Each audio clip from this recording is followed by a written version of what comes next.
हो गया। सुप्रभात बच्चों।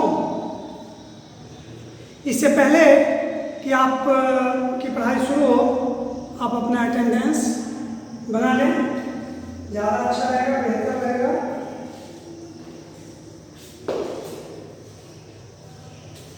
कल मैंने आपको पार्ट 6 पढ़ाया था।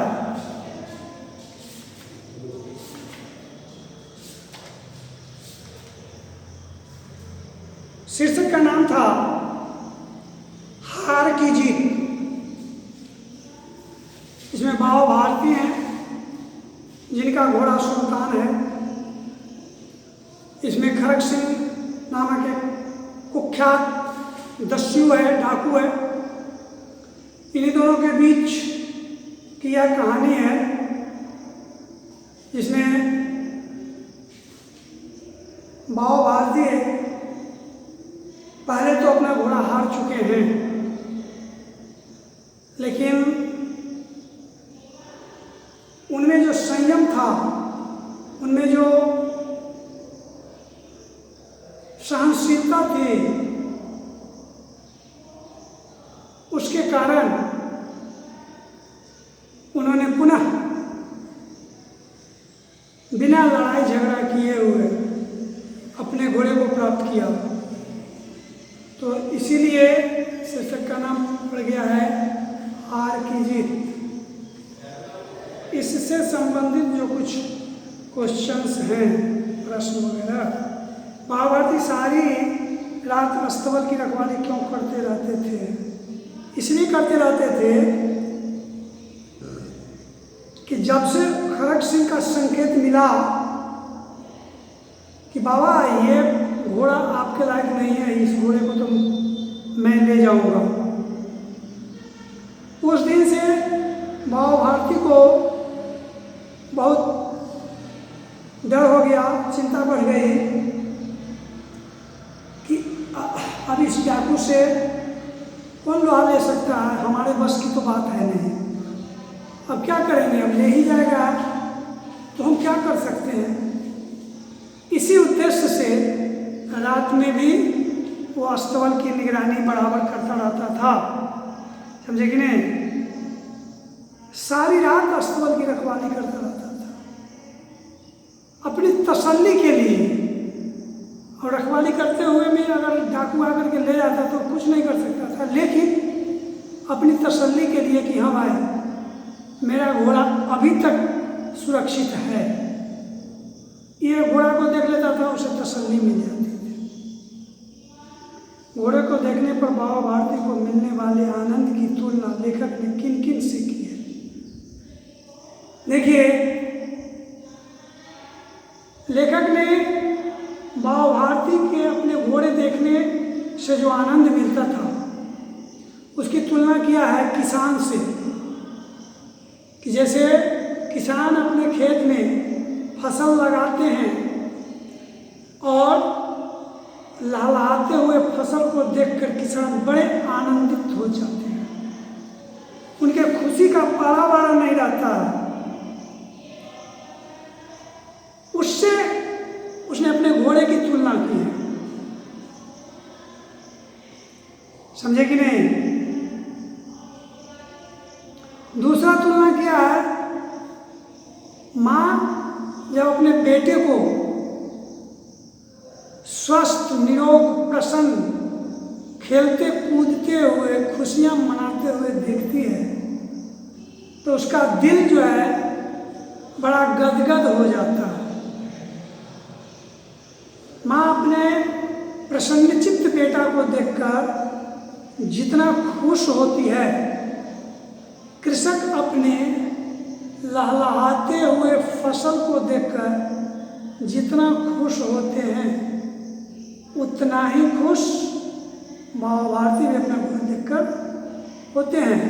तो बाबा भारती अपने घोड़े को देखकर जो खुश होते हैं उसकी तुलना माँ बेटे की खुशी से की गई है, किसान और फसल की खुशी से की गई है। भगवत भजन से बचे समय का उपयोग बाबा भारती किस प्रकार करते थे? धार्मिक प्रवृत्ति के लोग थे बाबा भारती, पूजा पाठ में बहुत उनका विश्वास था। तो सवेरे उठने के बाद पूजा पाठ करते थे, भगवत भजन करते थे। खाना पीना खाने के बाद जो रेस्ट टाइम बचता था उनका, वो फुल्ली टाइम वो घोड़े पर ही अर्पण कर देते थे। घोड़े के अस्तबल की सफाई करना, घोड़े को खिलाना, मालिश करना, उसको दुलार प्यार करना, इसी में उनका दिन भर का समय कट जाता। दीर्घ उत्तरीय प्रश्न है, कम से कम 80-90 शब्द में ये लिखना है। खड़ग सिंह ने सुल्तान को पाने के लिए क्या युक्ति अपनाई? जो कल मैंने बताया था, आप लिख ही दीजिएगा। खड़ग सिंह सुल्तान को पाने के लिए अपने आप को अपाहिज का रूप धारण किया, हाथ पैर में पट्टी बांध लिया और सड़क के किनारे एक पेड़ के नीचे आकर के बैठ गया और उस इंतजार में था कि सब अन्य दिन की भांति भी इस दिन भी बाबा भारती इसी रास्ते से घोड़ा लेकर के जाएंगे, तब मैं अपने उद्देश्य में कामयाब हो जाऊंगा। इसी के बारे में लिखना है। बाबा भारती ने खड़ग सिंह से क्या प्रार्थना की और क्यों? जब बाबा भारती से घोड़े का लगाम एक झटका में खड़ग सिंह ले लेता है, बाबा भारती नीचे घोड़े से गिर जाते हैं। कुछ समय के लिए तो हक्का बक्का हो जाते हैं बाबा भारती, वो अपने असली रूप में खड़ग सिंह आ जाता है। तो ये नहीं बाबा भारती कहते हैं कि क्या किया, घोड़ा दे दो हमको, ये नहीं। बाबा भारती ने खड़ग सिंह को आवाज देते हुए कहा, जरा रुक जाओ, मेरी एक बात सुन करके जाना। यद्यपि खड़ग सिंह रुक गया, कहा कि देखो, घोड़ा तो तुम ले लिया, इस बात का मुझे कोई गम नहीं है, लेकिन इसकी चर्चा किसी के नजदीक नहीं करना। इसकी चर्चा किसी व्यक्ति के नजदीक नहीं करना, नहीं तो लोगों का विश्वास इन अपाहिजों से, इन असमर्थ लोगों से उठ जाएगा। क्योंकि मैं तुम्हें अपाहिज समझकर, असमर्थ समझकर तुम पर दया की और तुम पर विश्वास करके तुम पर दया की और तुम मेरे साथ विश्वासघात किया, तो ऐसा न हो कि जो सही में विश्वास के पात्र हो उस पर भी लोग विश्वास न करें तुम्हारी यह घटना के बाद। इसलिए ये बात किसी से कहना ही नहीं। रात्रि के अंधकार सहायता से मुंह न मोड़िए।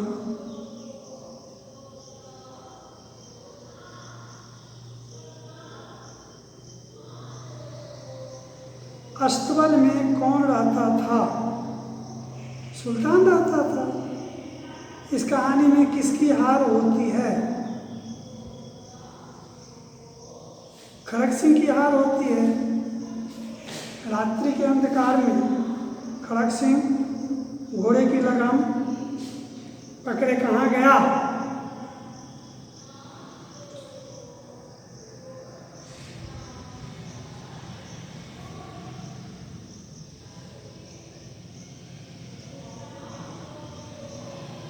रात्रि के अंधकार में खड़ग सिंह घोड़े की लगाम पकड़े कहाँ गया? बाबा भारती के अस्तबल में जाकर के घोड़ा को रख दिया।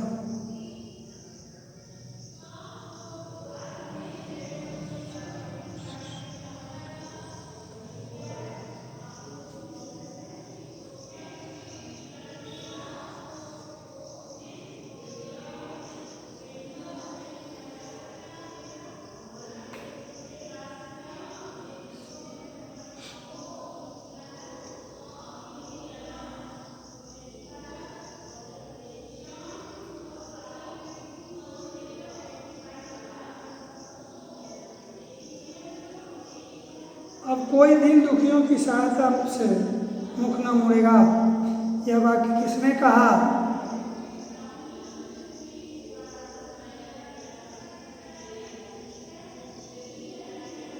भाव भारती ने। किसने किससे कहा? उसकी चाल तुम्हारा मन मोह लेगी।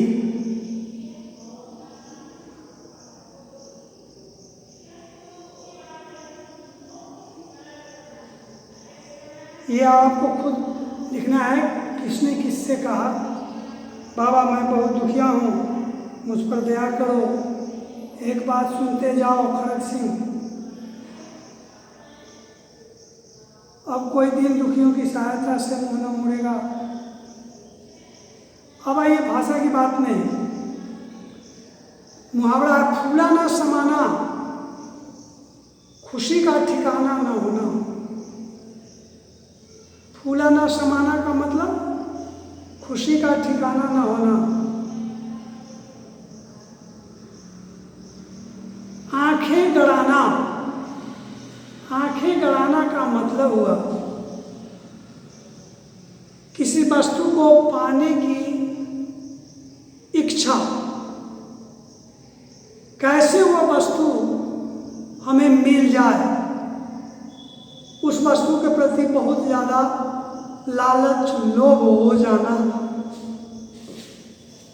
उसको कहते हैं आंखें गड़ा। मुंह मोड़ना, अलगाव प्रकट करना, मतलब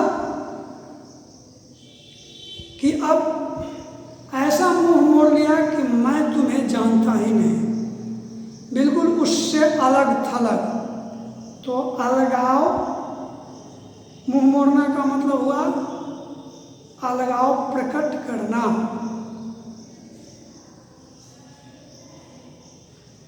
दिल टूट जाना, निराश हो जाना।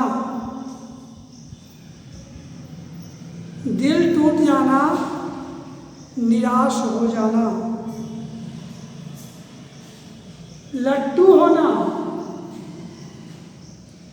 मीन्स फिदा हो जाना, किसी चीज पर एकदम आसक्त हो जाना, फिदा हो जाना, उसको कहते हैं लट्टू हो जाना।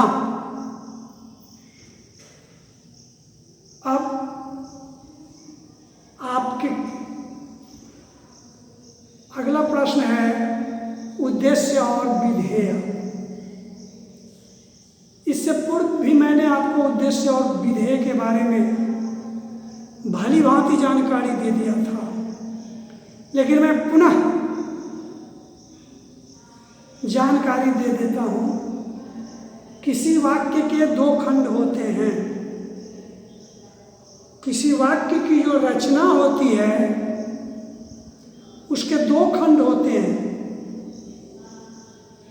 एक उद्देश्य और दूसरा विधेय।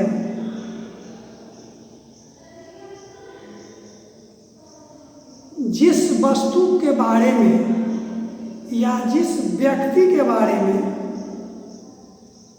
वाक्य में कुछ कहा जाए उसे उद्देश्य कहते हैं।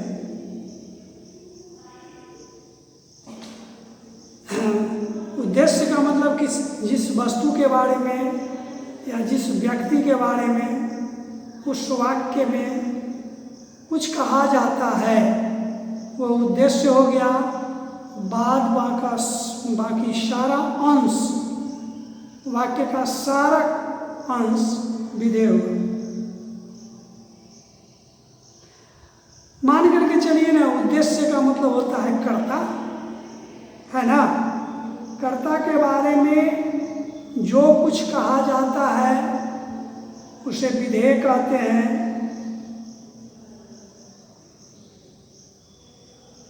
और जिसके बारे में वाक्य में कुछ कहा जाता है उसे उद्देश्य कहते हैं। और उद्देश्य के बारे में जो कुछ कहा जाता है उसे विधेय कहते हैं। बस माँ को अपने बेटे को देखकर आनंद आता है।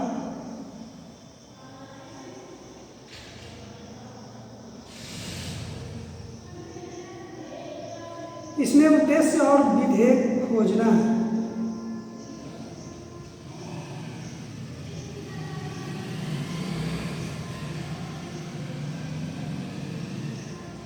माँ को अपना बेटा, माँ को अपना बेटा जो है सो उद्देश्य में आ जाएगा।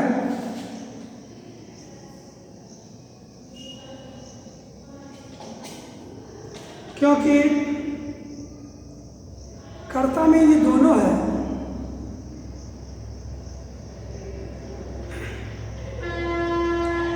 ये व्यक्ति है माँ और उनका बेटा परस्पर है।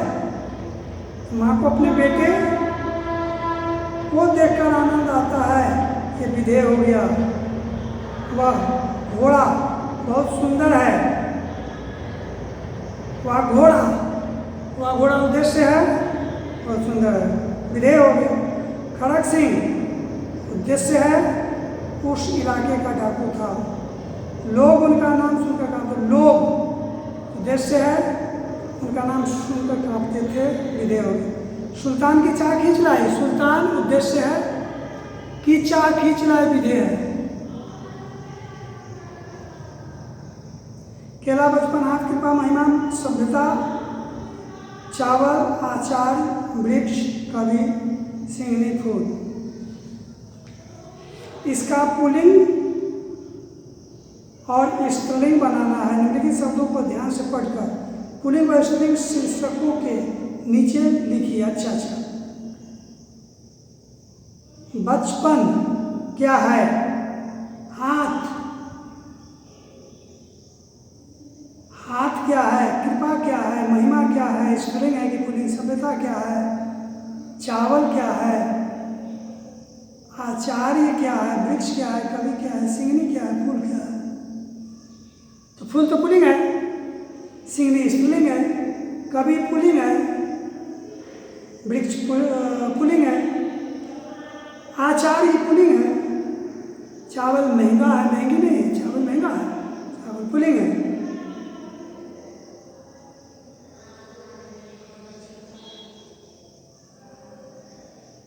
सभ्यता स्त्रीलिंग है, महिमा स्त्रीलिंग है, कृपा स्त्रीलिंग है। सब आपकी कृपा से मेरा काम हो रहा है, आपकी कृपा से, ना कि आपका कृपा से। करते हो तुम कन्हैया, मेरा नाम हो रहा है, सब आपकी कृपा से मेरा काम हो रहा है। तो कृपा हो गया स्त्रीलिंग। तो इस प्रकार कर लीजिएगा।